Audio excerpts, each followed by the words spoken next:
much for joining us today. My name is Archana Vaidheeswaran. I'm the data product manager at WWCode, and today's data science session is with our amazing partner, the Home Depot.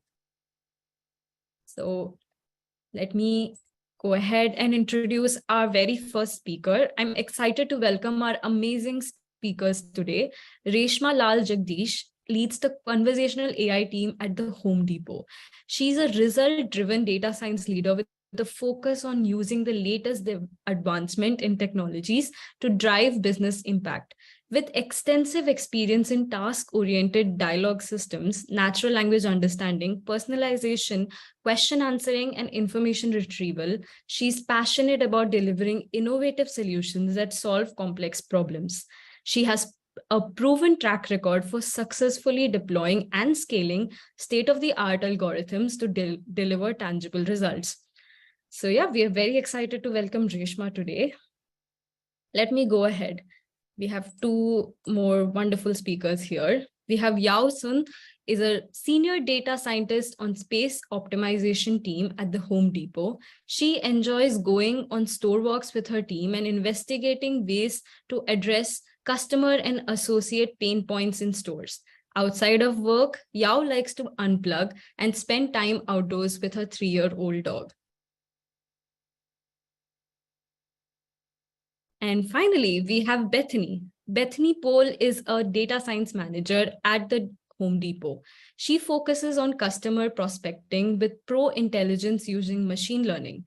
Her hobbies include dancing, music, quilting, and playing with her 2 young daughters. Thank you for joining us today, Reshma, Yao, and Bethany. I'll now pass over the session to you. Awesome. Thank you. Thank you so much. So today I'm going to touch base a little bit about conversational AI at the Home Depot and some of the things that my team specifically works on. So our contact center is essentially an important part of our business, providing customers with support and assistance whenever they need it. Whether you're looking for advice on a DIY project, need help placing an order, or have questions about product availability, our contact center team is always there to help. At Home Depot, we take pride in our commitment to excellent customer service. Our contact center is just one of the many ways we demonstrate this commitment. We believe that by providing exceptional customer support, we can help you achieve your home improvement goals and make your home a better place to live in. So during this presentation, I'm going to talk about how specifically Home Depot is leveraging conversational AI to deliver world-class contact center experience. So before I get into the details of my presentation, I wanted to give a quick introduction. I've been working for Home Depot for close to 4 years now. I started off as an associate data scientist to support conversational AI initiatives. And later, over the course of years, I progressed to different roles in the company. And recently, I started working as a manager for conversational AI team. My primary areas of expertise include natural language processing, natural language understanding, building task-oriented dialogue systems, information retrieval, and also around automatic question answering. At Home Depot, where we understand that customer satisfaction is key to our success, we recognize that when customers reach out to our contact centers, they may have be experiencing various pain points that can impact their overall experience. One common pain point that customers may encounter is long wait times to speak with representatives. So we know that our, your time is valuable. We strive to minimize wait times and provide efficient service. Another pain point that customers might also face is difficulty navigating through our phone menu or through the website. Again, we're constantly working to improve our self-service options and ensure that our systems are very user-friendly and easy to navigate. Additionally, some customers may also encounter issues with product availability or delivery, and our contact center team is also there to help resolve these issues as quickly and effectively as possible. We from Home Depot understand that encountering pain points can always be frustrating. which is why we are committed to addressing these issues and providing an exceptional customer service. Our goal is to ensure that you have a positive experience every time you interact with one of our contact center teams. So this example image here shows how our ancient contact center experience used to look like. Home Depot has multiple contact centers and multiple phone numbers that that we use for supporting each of our contact centers. As a customer who's used to calling our old telephony system, it's a forever loop to navigate through the multiple options and hopefully land at the right place. There was more pressure on the customer as the system was user driven, and one wrong selection or wrong input could lead to the customer landing on an incorrect contact center. So again, this adds to the pain point of increased wait times and unnecessary transfer. This is exactly where our team comes in. Our team here at the Home Depot works on building a centralized system that can help answer customer questions more easily and seamlessly. So instead of the customer figuring out and navigating through endless menu options, now we have a centralized system that is voice-based, powered by natural language understanding, that takes in the user's input and asks the right follow-up questions to figure out where they need to be transferred. So this reduces the time the customers spend on the system and also reduces the unnecessary friction by reducing the transfers to different contact centers and all the back and forth and navigating between different systems. So again, I think we are not 100% there yet. We are slowly migrating towards this centralized system, but my team is actively working on building one central system that can easily answer any customer questions, which is very user driven. And we would ask, by asking the right questions to the customer, it would be our responsibility to make sure that you are getting transferred instead of you guys figuring out through all the pre-based nested structure of many systems that conventionally we used to have. Another primary goal at Home Depot is to make it easy for you to connect with us. We understand that every customer has a unique preference when it comes to communication channels, which is again why we offer multiple options to reach out to our contact center team. So you can either contact us via phone, where our representatives are available to assist you with any questions or concerns you might have. Our phone lines are open 7 days a week, so you can reach out whenever it's convenient for you. We also offer SMS support, where we can send, where you can send us a message and receive a response from one of our representatives within a timely manner. And if you prefer to chat with us online, we have a live chat feature as well that's available on the website that allows you to connect to a representative in real time. No matter which channel you choose, our contact center team here is committed to providing the customers with an exceptional service and support.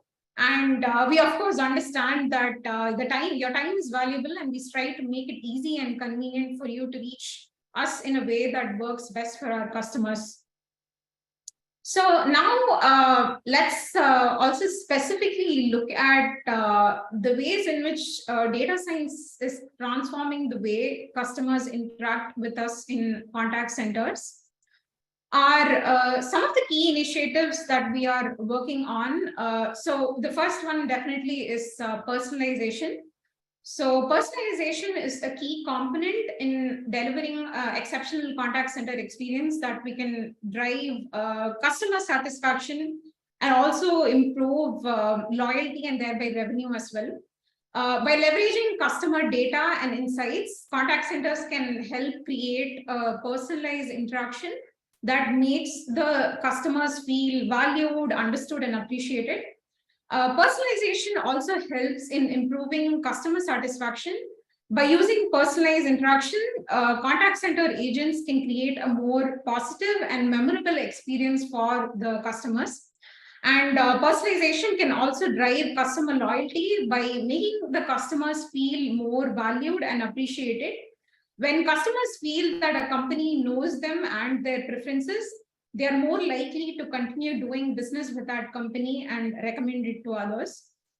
So we strive towards personalization, and instead of having a generic system that you can build and use for every single customer, we want to make sure that every interaction is personalized as much as possible.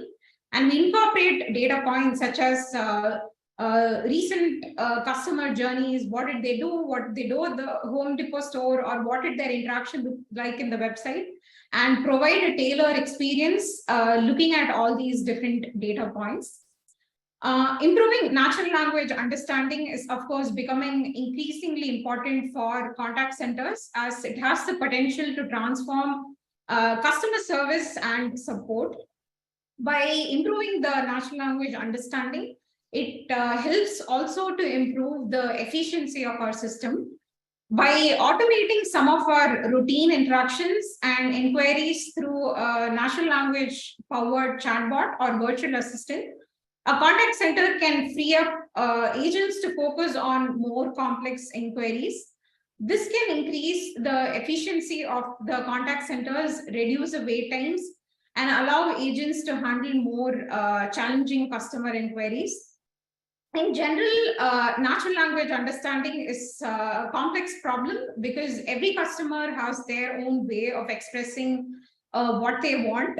And it is important that we data scientists come in and provide state-of-the-art system that can easily decipher and understand what exactly is the customer looking for, what is their intent, what sub-questions should be asked, and so on. So in order to improve the customer experience, we also need to reduce the errors. Some of the areas where data scientists data science can help reduce errors is by improving the automatic speech recognition capabilities of our voice system, improved dialogue management that can also help facilitate the chatbot to ask the right questions and provide the right resolution.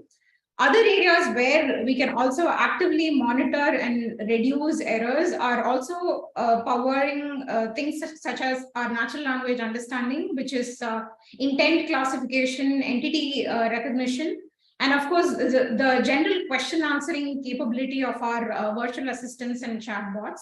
So we try to reduce as many system errors as possible, but thereby we can automate some of the easier conversations and let our contact centers agents handle rest of the complex ones. And as much as it's important for us to help out the customers, it is also equally important for us to empower our contact center agents to resolve customer questions more easily. So a lot of the things that I mentioned before were areas that we are improving from a customer-facing chatbot. But agent facing as well, we want to empower our associates using machine learning and AI.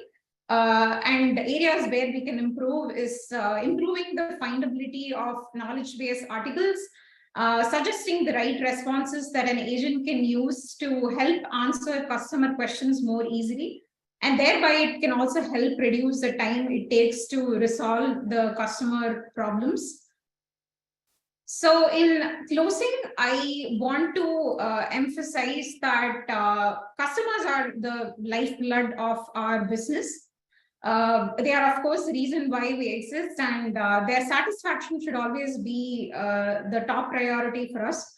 By putting the needs and preference of our customers first, we build stronger relationship with them and also foster loyalty and ultimately drive long-term success for our business.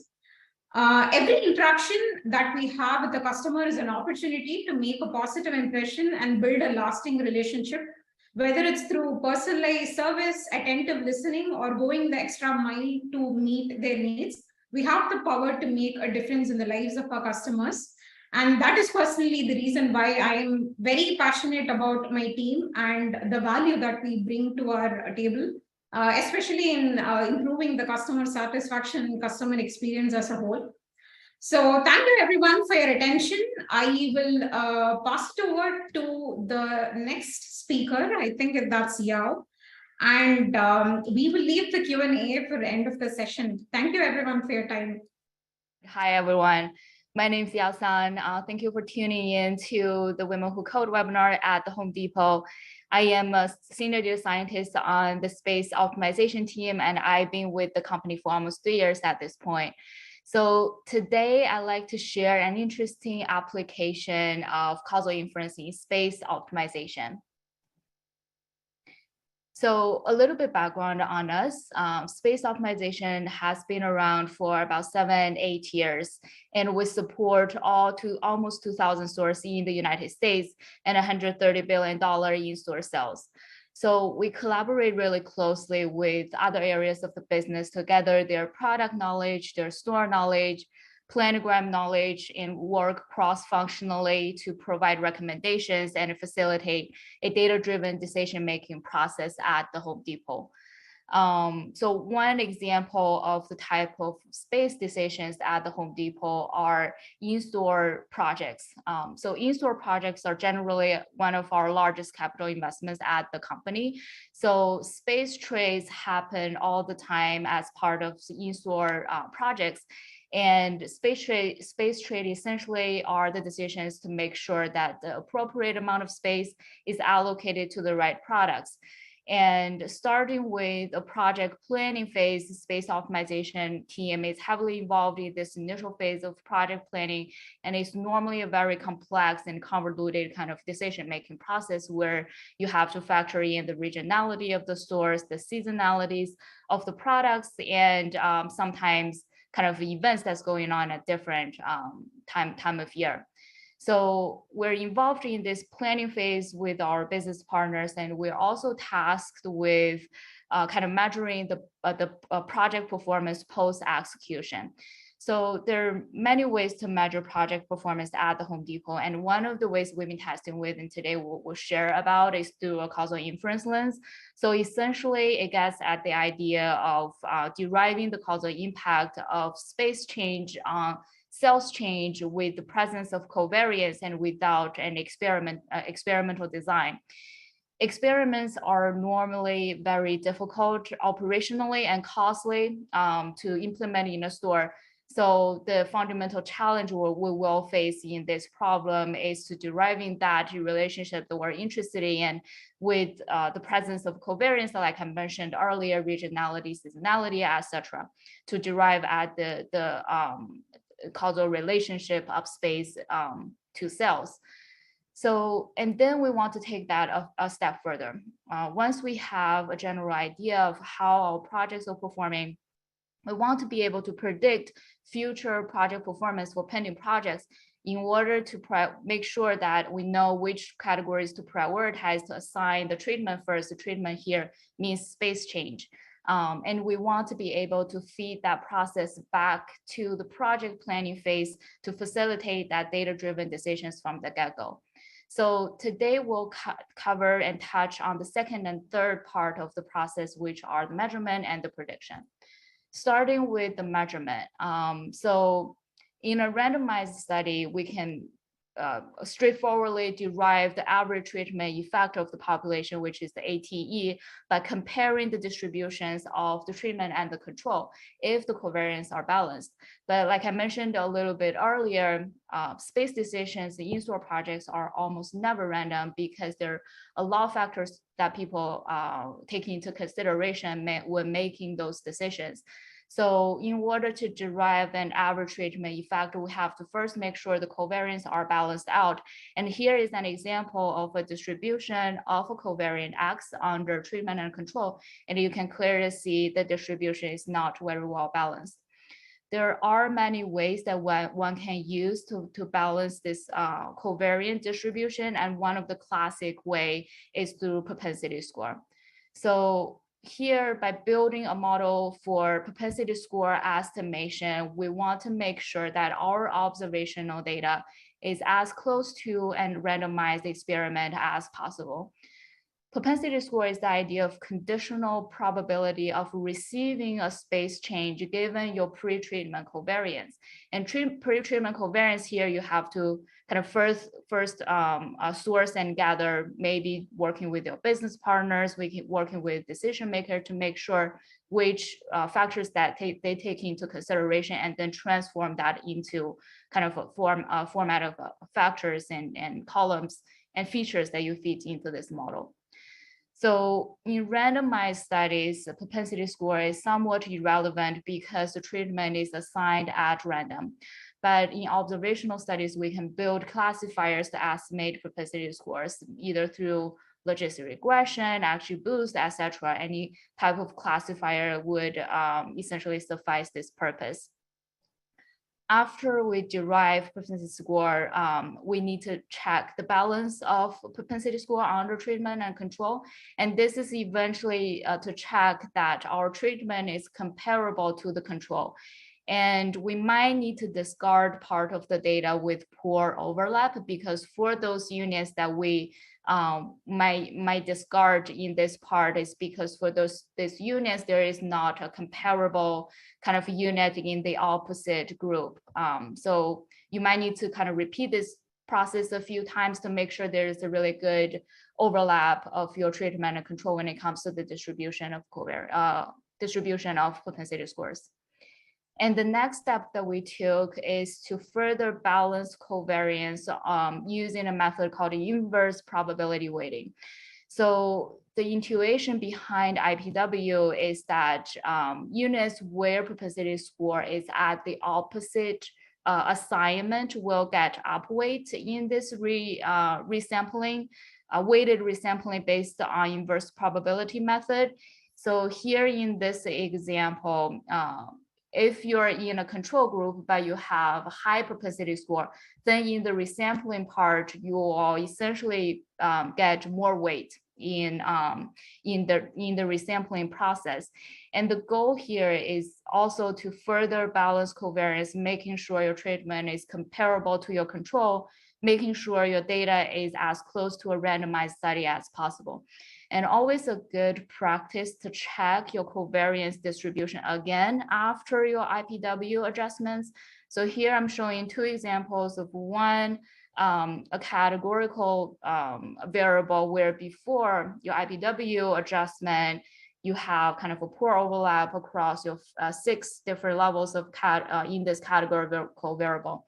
And after IPW, like hopefully we'll see much improvement in the balance of that variable. And the same with the same kind of continuous variable, you expect to see a better overlap afterwards. So after you check your distribution of all of your covariance, you're ready to make inference to calculate your average treatment effect. So you can calculate ATE at the population level, right? Like you have your overall treatment, you have your overall control, you have an average effect size for each group, and then you just take the difference in the means to derive at your overall population ATE.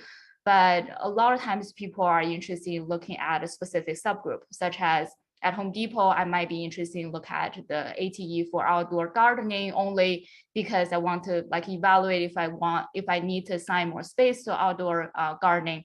So I manually pick that subgroup and calculate the ATE for treatment within outdoor gardening and for the comparable control. And then I take the difference and seeing that the overall ATE for outdoor gardening is much larger than the population ATE. So it might be a very good decision to increase space for this specific subgroup.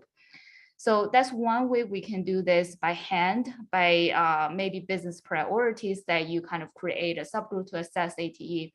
But a better way to do this is to build a model to derive at your heterogeneous average treatment effect. So ATE and individual treatment effect, ITE. So heterogeneity is the idea that units respond differently to space change. And it's actually our friend because heterogeneity makes space optimization possible. Without heterogeneity, we can randomly assign treatment to any units with the same expected return. But space change, we know for a fact that affects some product categories more than others. So HT will determine which product category to target to prioritize first. One way we can do this is by hand, right? Like picking outdoor gardening and then do this calculation again. Another way is we can create predictive modelings in causal inference to help us create that subgroup targeting. So many models can use for this purpose, such as regression trees, random forests, Bayesian methodologies. And there are overall a few advantages of using predictive modeling in causal inference. The first advantage is that it's applicable to both binary and continuous treatment. So predicting individual treatment effects for a continuous treatment outcome essentially is the process of extracting elasticity. So in our space is to extract space elasticity. And I'm showing you 3 different kind of product categories with different space elasticities. And in our particular areas of business, because we have limited square footage in a store, when we add more space, we'll take away space from other categories. So in this case, deriving space elasticity help us to determine, like if we have one bay to assign, we need to assign that bay to category C, and then take away space from category A because that trade-off will maximize profit for that store. So that's one of the advantage. The second one is because we're building a predictive model, we can take advantage of some of the methodologies such as calculate feature importance from predictive models. It will help you rank your features from top to bottom. And through that, we'll be able to have a better understanding of how treatment really differs from one another. So intuitively, we might have assumptions, right? Like for certain categories, like maybe region is the top predictor, maybe kind of events is the top predictor, but this through kind of listing out your feature importance, you will see exactly like which are your top predictors. And through that, you can look at kind of interaction effect as well. So that's all kind of the advantage of instead of doing that by hand, we build a model and then we kind of can utilize that advantages from a predictive model. And the last one is because we're making predictions, so training model with our in-sample data, making out a sample prediction, it brings 2 other advantages, which first is to avoid overfitting. And the second is to evaluate accuracy and provide a confidence interval. So in that way, we can really quantify how certain and how quantify the uncertainty and quantify the accuracy. So here I'm showing kind of a confidence interval for your conditional average treatment effect, holding certain covariates constant under control. And when we make kind of a recommendation, we're not only able to report out kind of the Kate, where we can also put a confidence interval around it. That concludes my talk anyway. So sorry, like for the technical tip, I wasn't sure like how much of the content you guys are able to share, but hopefully look forward to some questions at the Q&A session. And yeah, thank you. I'll pass it to Bethany. Okay, so today I'll be talking about machine learning and how we apply it in the pro space. I'll specifically be talking about like 3 examples that we have, and we use machine learning and customer prospecting with on our pro intelligence team. Okay, so a quick bit about me. My name is Bethany Cole. I'm a manager of data science under the decision analytics team. I did my undergraduate degree from Middle Tennessee State University. I took a few years off in between undergrad and graduate school. And then I went to graduate school at University of Tennessee. I got my master's of science in business analytics.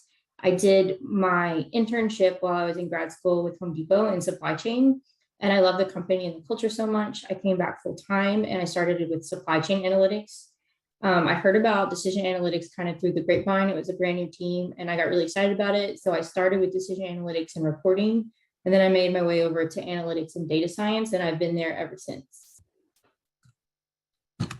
So today we'll talk about, like I was saying, applying machine learning to the pro space and specifically with customer prospecting. So the pro space is like, what is a pro? A pro is a professional contractor customer that shops with Home Depot. Like if I go into Home Depot, I'm a DIY customer.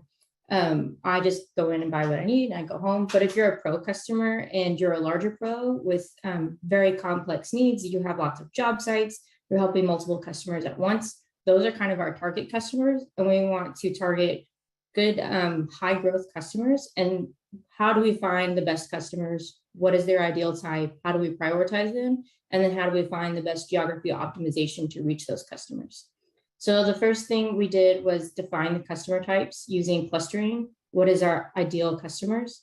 The second is how do we prioritize these customers? Who do we contact first for each of these types that we've identified? And we use regression for that. And then the last one that we'll talk about is geography optimization. Some of our sales teams actually go and visit the customers in person. So we want to optimize what areas that each salesperson covers so that way they don't waste their time in the car all the time and they reach the customers in the most efficient manner. And so we use clustering for that one as well. So first we'll talk about defining customer types because they all kind of build on top of one another. So defining the customer types, our goal was to evaluate the size and aspects of each ideal type. I feel like one of the things about data science that a lot of people don't talk about is like how much time you spend like getting the data, acquiring the data, and then cleaning the data. It's just one of the things about data science that I feel like a lot of people brush over when they try to recruit you for data science, but it's so important. And one of the things that our team has been really great is having a foundational data set that we can access. But to build this foundational data set, you have to determine what metrics you want inside this. And so we first have to identify what themes we want to differentiate all these customers from one another. And then how do we create these metrics? And then which metrics do we use? And so we have really great relationships with our business partners to allow us to determine what metrics for are going to be a good assessment for each of these themes that we have for our customers and allow us to assess each customer individually and then also in an aggregated form to define what is our ideal type. So after we've gone through the whole process of creating our foundational data set, cleaned our data, created our metrics, we group these customers into clusters based on their themes. And this is where the machine learning modeling comes in. And then after we group them into clusters, we then further group these clusters into different sales portfolios that our teams can manage going forward. So that way we have an ideal customer type for each of these sales portfolios. So for this segmenting of the customers, the three categories that we represented for this exercise, the first one is the size of the customer, how large are they? Different portfolios are going to have different sizes of customers. And we want to be able to reach those customers and know how large they are and the best way to do that. So we have different models that assess the size of a customer within Home Depot, and we want to group those accordingly. The next one is like the complexity of a customer. Complexity is one of those things like, how do you define that? One of the examples is like, how often does a customer interact with different associates at Home Depot? Do they have lots of deliveries and they're trying to coordinate multiple deliveries to the same job site? Do they go to the tool rental desk and rent tools? Do they go to the pro desk and like get quotes for different things? And so like how many touch points do they have with Home Depot associates and how do you quantify that? And then the last one is geography. Like I only go to one Home Depot store, my local Home Depot store, but lots of pros, they might have like job sites within like 2 different states. How many Home Depot stores do they shop at? How much of their shopping is online versus in the store? Do they have to coordinate deliveries? How far away are their deliveries? Is their business in one state and then they shop at a different one? So like all of that is incorporated into our geography metrics. So then we go into our modeling, and this is where the clustering comes in. So clustering allows us to like group into a set number of clusters, and we group like customers together, and we don't want different customers in the same cluster. And clustering is where instead of looking at one customer compared to one customer, you look at like that customer compared to like the center of the cluster. And this is where we use k-means. So we grouped our clusters, our customers into clusters. And the way I did that is like we ran it through the algorithm, and you can either set your number of clusters or you can let the algorithm decide it for you. So first I put it through and let the algorithm decide like a ballpark of what the model recommended. And then based on that ballpark, I took like so many clusters before and so many clusters after and ran it individually to determine like what was my sweet spot. And then like, let's just, for example, say we went with 10. So that's like 10 different clusters that we don't have 10 different sales portfolios. So we want to narrow that down. And so that's where like the human interaction with data science comes in. And I can look at like maybe cluster 1 and cluster 4, those customers really behave the same, even though like the model, since we picked 10, separated them. So we want to group those together. So you're basically grouping the clusters to define your ideal groupings. This allows us to define what is our ideal type for each of our management types. So our modeling has now sorted all of our customers into each management type that it recommends. And then we want to be able to give these to the sales team to identify the best customers. But like, if you imagine that you're like a salesperson and you get like this list of like 1,000 customers, how do you know which ones are good? So that's where our next modeling comes in with regression. How do we prioritize the highest opportunity customers? What is a high opportunity customer? And we want to make sure they're the best fit for that particular sales portfolio. So regression allows you to predict the likelihood of a variable based on others versus like something like correlation only shows the degree of how it relates to one another. So regression was the best fit for this model. So first we created a historical table for all the metrics. Like I was saying, building the data sets is kind of like the foundation for you. If you have bad data, no matter how good your model is, it's still going to be bad. So we want to have a really great foundational data set. We create our model to assign a score for every single customer in the company. And then we test the score based on historical data that we now have based on our data set. Then after we've gone through testing, we like have talks with our business partner based on the performance of our model, go through a few examples. We can now roll this out to our customers, And this allows us to, for each salesperson, for every sales portfolio, they now can rank their customers from the ones that we think are going to have the best growth, most likely to want a relationship with Home Depot going forward. This allows us to rank them based on their portfolios versus just having a set list before. So now we've created our scoring algorithm. We have ranking based on priority, and we can include any metrics we want. So every sales portfolio is different. So we want to use different metrics that are pertinent to each of those portfolios. So all of them have like financials, but like at different granularities, different aggregations.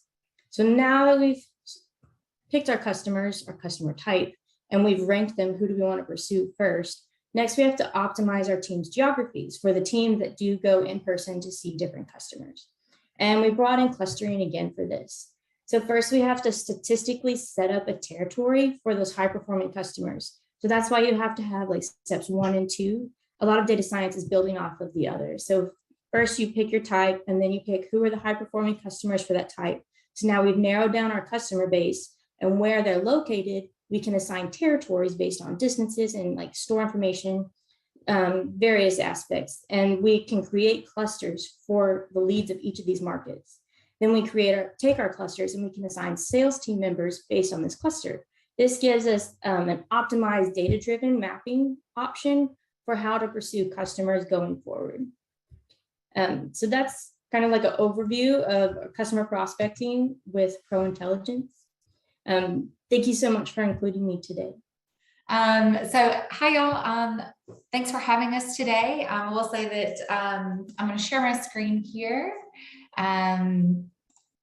So we are part of talent acquisition here at the Home Depot. So just wanted to introduce ourselves. Let me know if you can see my screen, but we might be the only 2 non-data scientists on the call, perhaps. So Douglas and myself are both senior recruiters at the Home Depot, both supporting different data science teams. And so from there, I'll tell you a little bit about myself. I specifically support the marketing and online data science team. So that means everything that touches our e-commerce platform, as well as our digital marketing data science. So from who you heard from today, that would include Reshma's team, as well as many other sub-teams as well. So we want to show you this slide so that you can, of course, learn a little bit more about the data science teams that you didn't hear about today, and then also know where to find more online. But I will turn it over to Douglas to introduce herself. Thanks, Kristen. My name is Douglas Roberts. I'm also a senior recruiter, and I support decision analytics, which is data science and data analytics in the finance space. So when you heard Bethany just speak, she is on one of the teams that I support, along with some others under decision analytics. So thank you guys so much for being here, and we're excited to connect with you. Yeah, if you have any questions on as far as like from a talent acquisition standpoint, we're more than happy to help answer those. But I will say also that the thd.co/data science is going to be not only more information about each of the teams that you see listed here, but also any roles that we have open, as well as events that are coming up as well. So a really cool site to check out too. So I know it was a quick share. Please, you can find us both on LinkedIn as well, so please don't hesitate to do so. But then I will turn it back over to y'all for the Q&A portion. Awesome. Thank you. Thank you again. We have a lot of questions here. So let me go through the questions. Firstly, the first question we had was, does Home Depot use any knowledge graph or ontologies to create the system? Does anyone want to pick this question? If not, we can move on to the next. I know we have a lot of questions in the queue here, so make sure Also, that like, everyone gets. Very quickly, as a non-data scientist answer, we do have a knowledge graph vertical within our online platforms team. So yes, the answer is yes. As far as like anything past that, I am not the right person to answer that, but we do have a knowledge graph vertical that sits alongside our reinforcement learning, decision engine, those types team as well. So small, but yes. Okay, thank you. Thank you so much, Yeah. Kristen. Yeah, and let me go through this. And I don't know who this question is addressed to. I think it's Yao or Reshma, because it was towards the start. But how do you ensure your sample is as randomized as possible? So that might be a me question. One of the ways you can track how good your sample is to plot out the distribution of covariance, because in randomized studies, your covariance in treatment and control should have a good overlap, because your treatment is assigned at random. So plot out the distribution of covariance under different assignment type, and then kind of check the overlap and check the shape of distributions. Sure. No worries. Let's go on to the next one. Is there a paper or publication I can read more about this case? It's amazing. I would like to do something similar, but for inventory management. Yes, I can share a few reference links. I think I'm able to tap in as an answer. I'll share a few links that I can find right now with you in the Q&A. Okay, awesome. And then, and I think adding on to that, Kristen Manol or someone from our HR team can also step in, but we also have all the publications listed on our website as well. So any, not just specific to the areas that we spoke about today, but in general, if you want to learn about some of the cool things that Home Depot data science team does, you can check those out on our website. awesome. Thank you so much, Reshma. How do you collect data on customers' complexity for clustering? Maybe this is a question for Bethany. Yes. So when we did complexity, it's a combination of different clusters, different metrics. So that's where we go back and forth with our business and define how they define complexity. And it's definitely a relationship with the business partners. And the metrics come from different teams. And so we work with those teams to acquire those metrics. Yeah, makes sense. Thank you so much for that, Bethany. This is an interesting question. So someone says, Bethany, I've noticed you have special parking for veterans, especially. Did you go through a similar process of analysis to understand many of the veterans would go in person instead of ordering online? What property does Home Depot data have to identify veterans, and how did that decision come to fruition? If you could comment a little on that. I don't have as much context with veterans specifically. So we were targeting pros and large pro space for our team. And so that's not one of our initiatives. I do know they do a lot of veteran work on different teams, just not ours specifically. Yeah, thank you for that. Okay, this Sarah is asking, I would love to hear more about how you collect the data, especially in store. How are you able to collect a customer's behavior? or their buying habits, or even the questions that they may have? They do surveys. Home Depot does random surveys. Mhm. So that is one way they can collect questions customers have, as well as when they call in. That might be a Reshma question. I think we have a pretty good analytics behind understanding customer journey in the website, their shopping behavior, what did they do. I think that's part of what a lot of folks in our online team does. So we would use those signals based on their interactions, their clickstream data, what they interact with, what was their purchase behavior after they interacted, and so on. So those could be the kind of data points that we use. And of course, we have ways to keep track of that as well. I think those would be the major areas where we would use to use those customer interactions data points. Thank you so much. And so let me go here, which is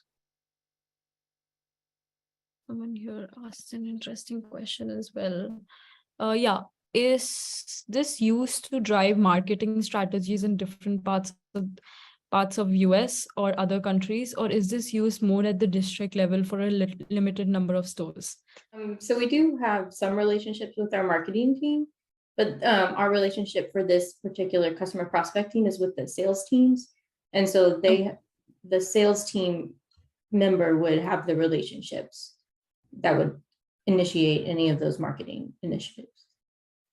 Okay. I think it's centered more around you like model it different for like country level versus like district level, or is it like overall like done in a similar manner for any particular area?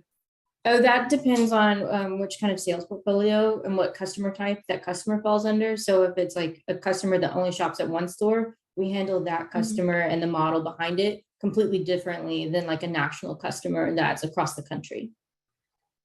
Interesting. Thank you for that, Bethany. Question here, and I'll take up like last two questions. Maybe we are witnessing the disappearance of brick and mortar stores and opening of e-commerce sites. You mentioned that data analytics enable the convergence of customers on certain geographic area with high order points. Thus, the high performing sales team are pulled towards that particular geographic region. Does this mean that geographic areas with less customers will be least prioritized? Yeah, that's a pretty long question. Yeah, so that is specifically like we do help guide for grouping customers, but for deciding where to go next, that is more of the strategy teams and not our team. I think I'll take up one question for maybe Kristen and others as well. How is mentorship for entry-level data scientists in Home Depot? Yeah, how is the mentorship? So I would say like that would be almost like a question of culture, which I think Home Depot has a very, very good reputation for the culture that it keeps enterprise-wide. So especially in the data science space, when all of these teams sit remotely, right? So how do we take this awesome culture that we have and put it in a virtual like space? So I think these teams, the more we hire, of course, it is remote, so you get people from all 50 states. So I think these teams do a really, really good job of taking the mentorship aspect from in-person into the virtual world really well. So there's also, a good bit of career development opportunities, and then not only mentorship within within like your team, that kind of thing, but Home Depot does a mentorship program that's enterprise-wide where you actually get to choose your mentor, right? So do you want someone that you can learn more like data science skills from, or do you want someone that you can learn skills maybe outside of data science, right? So I think on the smaller, more molecular level, the teams do a really good job, but then Home Depot also has programs for mentorship as well. Okay, thank you so much. But yeah, I just want to thank everyone for joining in today again and taking out the time. I know like it was just an hour, but I think we all learned a lot. So thank you so much for, sharing those very important insights into what goes on at data science at Home Depot. And yeah, we have a lot of questions. I hope you can reach out to the speakers somehow and do let them know your questions. But again, thank you so much for staying in and putting your questions through. Thanks, y'all. Thanks for having us. Thank you, everyone. Thank you.